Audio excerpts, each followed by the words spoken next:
It's going to be a landmark in American theater history because this will be the first time that the story of the Japanese-American incarceration during World War II will be done on Broadway as a musical drama.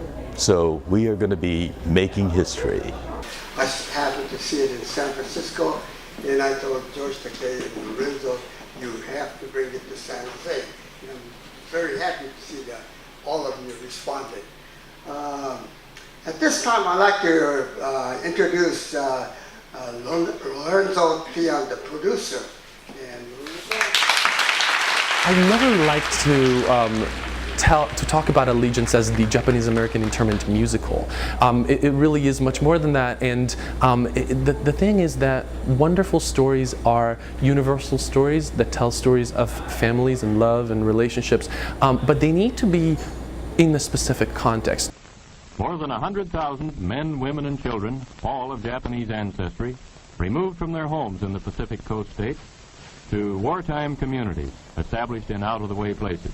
Some of the most important works of our time were about dark chapters of history. Les Miserables, Miss Saigon, those are the two of the top 10 best-selling musicals of all time. West Side Story, they take on subject matters that aren't easy. And really what we want to focus on is the story. This is a fantastic story about a very specific family. I like to think of it as sort of a Fiddler on the Roof for Japanese Americans. This is a group of people that maybe a lot of Americans don't know anything about, and a time period that a lot of people don't know anything about. We have found in our screenings and readings that people see it and they want to know more. They go back to Wikipedia and to their books and they want to learn more about the internment, and nothing could make me happier. Yes, it happened to Japanese Americans, but the real violation was a violation of our United States Constitution.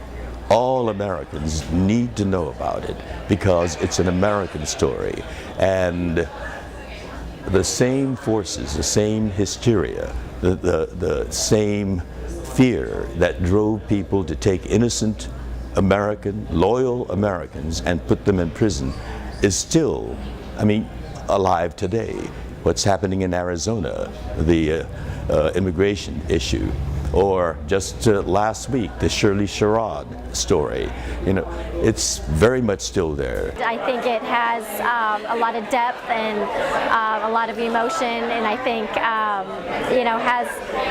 the music also brings to life a lot of what the characters are going through. So, I'd be proud to see part of our history displayed in that way. Well, anytime a story can be told, especially a story of what happened to my parents and my grandparents.